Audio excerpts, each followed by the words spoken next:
संसारी जीव के लक्षण। मनुष्य दो प्रकार के होते हैं, मानुस और मनहोस। जो मनुष्य भगवान के लिए व्याकुल होते हैं वे मनहोस हैं, और जो कामनी कांचन के पीछे पागल बने रहते हैं वे साधारण मनुष्य हैं। जिस प्रकार एक ही किस्म का मुखौटा लगाकर कई तरह के लोग घूम सकते हैं, उसी प्रकार मनुष्य का चोला धारण कर घूमने वाले तरह तरह के प्राणी पाए जाते हैं। ऊपर से सभी देखने में मनुष्य जैसे दिखाई देते हैं, पर कोई खतरनाक चीता है तो कोई भयंकर रीछ है, कोई धूर्त लोमड़ी है तो कोई जहरीला सांप जैसा होता है। जिस प्रकार चलनी सार युक्त वस्तुओं को छानकर बाहर निकाल देती है और असार वस्तुओं को अपने में रख लेती है, उसी प्रकार दुर्जन व्यक्ति अच्छी बातों को तो छोड़ देते हैं पर बुरी बातों को अपने में रख लेते हैं। सूप का स्वभाव इसके ठीक विपरीत होता है। सज्जनों का स्वभाव सूप ही की तरह सारग्राही होता है। संसार में कुछ लोग ऐसे होते हैं जिनके जीवन में किसी प्रकार का बंधन नहीं होता, किंतु ऐसा होते हुए भी वे स्वयं ही किसी न किसी वस्तु से नाता जोड़कर स्वयं को आसक्ति के बंधन में बांध लेते हैं। वे मुक्त होना नहीं चाहते। अगर किसी व्यक्ति के स्वयं का कोई परिवार ना हो और ना ही उसके कोई सगे संबंधियों की देखरेख का भार ही हो, तो वह कोई कुत्ता, बिल्ली, बंदर या तोता पाल लेता है और किसी तरह अपनी संसार तृष्णा को तृप्त करना चाहता है। मनुष्य पर माया का ऐसा ही जबरदस्त प्रभाव है। हाल ही में जन्मा हुआ बछड़ा बहुत फुर्तीला नजर आता है। वह अपनी माँ का दूध पीता और दिन भर मस्ती में उछलता कूदता रहता है, परंतु कुछ दिनों बाद जैसे ही उसके गले में रस्सी बांध दी जाती है, वह सूखने लग जाता है। उसकी सारी उमंग जाने कहाँ चली जाती है और वह दुखी मनहूस चेहरा लिए दीन नजरों से ताकने लगता है। इसी प्रकार जब तक कोई युवक संसार की झंझटों से मुक्त रहता है, तब तक वह आनंद और उत्साह से पूर्ण रहता है, परंतु जैसे ही वह विवाह बंधन में बंधकर संसार में फंस जाता है और उस पर अपने परिवार की जिम्मेदारी का बोझ लाद दिया जाता है, उसका सारा आनंद जाने कहाँ लापता हो जाता है। उसके चेहरे पर हताशा, उदासीनता और उद्विग्नता का भाव छा जाता है।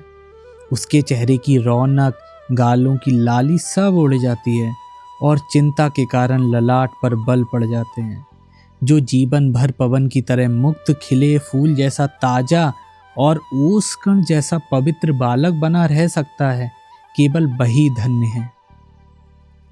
जिस प्रकार छोटे बालक या बालिका को संभोग सुख क्या है यह नहीं समझाया जा सकता, उसी प्रकार विषय आसक्त संसारी जीव को ब्रह्मानंद नहीं समझाया जा सकता।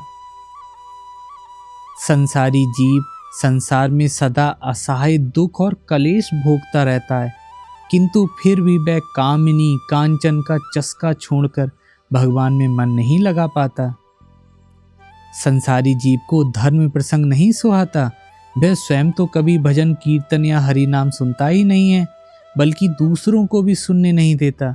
वह धार्मिक संस्थाओं और धर्म आत्माओं की निंदा करता है और कोई ईश्वर की उपासना करे तो उसकी हंसी उड़ाता है। यहाँ भक्तों के साथ कभी कभी यानी कि दक्षिणेश्वर में विषय आसक्त संसारी लोग भी आ जाते हैं। उन्हें धर्म संबंधी बातें बिल्कुल नहीं सुहाती।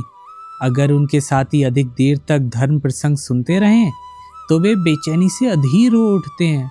जाने के लिए उतावले होकर वे अपने साथियों को बार बार कोंचते रहते हैं, चलो ना, कब तक बैठोगे।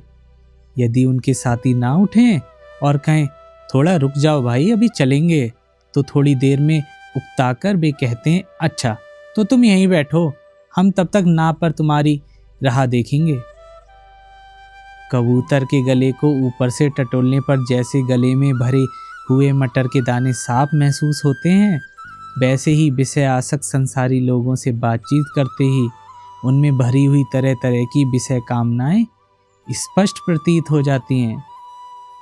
दुर्जन व्यक्ति का मन घुंघराले बाल की तरह होता है। जिस प्रकार कितनी भी कोशिश करो पर घुंघराले बालों को सीधा नहीं किया जा सकता, उसी प्रकार दुर्जन व्यक्ति के मन को प्रयत्न करने पर भी सरल शुद्ध नहीं किया जा सकता। साधु का कमंडलू चारों धाम घूमाता है, पर उसका कड़ुआपन ज्यों का त्यों ही रहता है। विषयी जीव का मन भी ऐसा ही होता है। कच्ची मिट्टी से कुम्हार चाहे जैसी वस्तुएं गढ़ लेता है, परंतु मिट्टी यदि एक बार जलकर पक्की हो जाए तो उसके द्वारा गढ़ना नहीं हो सकती। इसी तरह यदि हृदय विषय वासना की आग में एक बार जलकर पक जाए तो उस पर ईश्वरीय भावों का प्रभाव नहीं होता, उसे अभिपिस्त आकार नहीं दिया जा सकता। जिस प्रकार पत्थर पानी को नहीं सोखता, उसी प्रकार बद्ध जीव धर्म उपदेश को आत्मसात नहीं करता है। पत्थर पर कील ठोकने से वह अंदर नहीं जाता, परंतु जमीन में आसानी से चला जाता है। इसी प्रकार सत्पुरुषों का उपदेश बद्ध जीवों के हृदय में प्रवेश नहीं कर पाता, किंतु विश्वासी व्यक्तियों के हृदय में सरलता के साथ गहराई तक चला जाता है। नरम मिट्टी पर आसानी से किसी वस्तु की छाप पड़ जाती है, पर पत्थर पर यह संभव नहीं होता। उसी प्रकार भक्त के हृदय में ही ईश्वरीय तत्वों की छाप पड़ती है, बद्ध जीवों के हृदय में नहीं। जिस प्रकार पुल के नीचे नाले का पानी एक ओर से आता है, दूसरी ओर को जाता है, उसी प्रकार धार्मिक बातें बद्ध जीवों के एक कान से भीतर आती हैं और दूसरे कान से बाहर निकल जाती हैं, उनका कोई प्रभाव नहीं पड़ता। संसार आसक्त व्यक्ति किस प्रकार का होता है? वह मानो हांडी में पाले हुए नेबले की तरह होता है। नेबला पालने वाले नेबले के लिए दीवार पर एक हांडी या गमला लटका देते हैं और नेबले के गले में एक रस्सी बांधकर उसके दूसरे छोर में एक भारी ईंट बांध देते हैं। नेबला हांडी में से निकलकर दीवार नीचे उतरकर इधर उधर घूमता है, पर जब आहट पाकर चौंक जाता है तो झट ऊपर चढ़कर हांडी में छिप जाता है, परंतु वह हांडी में अधिक समय तक नहीं रह पाता। उसके गले की रस्सी के दूसरे छोर पर जो ईंट बंधी होती है, उसका भार उसे नीचे खींच लाता है। संसारी जीव का भी यही हाल है। संसार के दुख कष्टों से पीड़ित हो जो बीच बीच में मजबूर हो संसार के ऊर्ध्व उठकर भगवान का आश्रय ग्रहण करता है, परंतु वह उस अवस्था में अधिक समय के लिए नहीं रह पाता। संसार रूपी ईंट के बोझ से वह फिर नीचे उतरकर संसार में मग्न हो जाता है। गांव में धान के खेतों के किनारे में गड्ढे बनाकर उसमें बांस के बने जाल लगा दिए जाते हैं। गड्ढे के अंदर चमकते हुए पानी की झलक को देख छोटी छोटी मछलियां मारे आनंद के उसमें घुस पड़ती हैं, पर एक बार घुसने पर फिर वे उससे बाहर नहीं निकल पाती, उसी में फंसी रह जाती हैं। इसी तरह संसार की भारी चमक दमक से मोहित होकर लोग उसमें प्रवेश तो कर जाते हैं और उसकी उलझन में फंसकर मारे जाते हैं। संसार के भंवर में प्रवेश करना आसान है, किंतु उसमें से बाहर निकल जाना अत्यंत कठिन। बद्ध जीवों संसारी जीवों को किसी तरह होश नहीं आता। वे इतना दुख भोगते हैं, इतना धोखा खाते हैं, इतनी विपदाएं झेलते हैं, फिर भी वे नहीं चेतते, उन्हें चैतन्य नहीं होता। जैसे ऊंट कटीली घास खाना बहुत पसंद करता है, किंतु जितना खाता है उतना ही मुंह से खून गिरता है, फिर भी वह कटीली घास खाते ही रहता है, उसे छोड़ता नहीं है। संसारी लोग भी इतना शोक ताप पाते हैं, परंतु कुछ ही दिनों के अंदर सब भूल कर ज्यों के त्यों हो जाते हैं। बीबी गुजर गई या बदचलन निकल आई, फिर भी वह दूसरी शादी करेगा। बच्चा चल बसा, कितना शोक हुआ, पर कुछ ही दिनों में वह सब भूल बैठता है। बच्चे की वही माँ जो शोक के मारे अधीर हो रही थी, कुछ ही दिनों बाद फिर अपने केस संवारती है, गहने पहनती है। ऐसा व्यक्ति बेटी के ब्याह में सारा धन खर्च कर कर तबाह हो जाता है, फिर भी उसके घर हर साल बच्चे पैदा होते ही जाते हैं। मुकदमेबाजी में सब कुछ गंवाकर कंगाल हो जाता है, तो भी मुकदमा लड़ने के लिए सदा तैयार रहता है। जितने लड़के बच्चे हुए हैं उन्हें ठीक से खिला पिला नहीं सकता, पढ़ा नहीं सकता, अच्छी जगह पर रख नहीं सकता, और ऊपर से हर साल बच्चा पैदा किए ही जाता है। फिर कभी कभी तो सांप छुछूंदर वाली स्थिति हो जाती है, ना निगल सकता है ना ही उगल सकता है। बद्ध जीव अगर कभी समझ भी गया कि संसार में कुछ नहीं है, अमड़े की फल की तरह सिर्फ गुठली और छिलका ही है, तो भी वह उसे छोड़ नहीं सकता। मन को ईश्वर की ओर वह नहीं लगा पाएगा। अगर उसे संसार से हटाकर किसी अच्छे वातावरण में रखा जाए तो वह क्लेश से तड़प तड़प कर मर जाएगा। विष्टा का कीट विष्टा में ही आनंद से रहता है, उसी में वह हष्ट पुष्ट होता है। अगर उसे चावल की हांडी में रखा जाए तो वह मर जाएगा।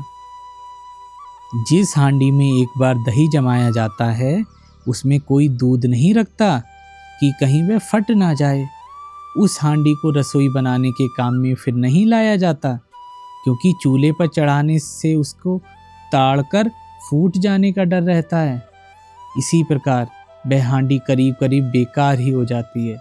जो यथार्थ अनुभवी गुरु होता है वह संसारी शिष्य को कभी ऊंचे और मूल्यवान उपदेश प्रदान नहीं करता, क्योंकि वह जानता है कि ऐसा करने पर शिष्य निश्चित ही उन उपदेशों का उल्टा अर्थ समझकर अपनी कार्य सिद्धि के लिए उनका मनमाना प्रयोग करेगा।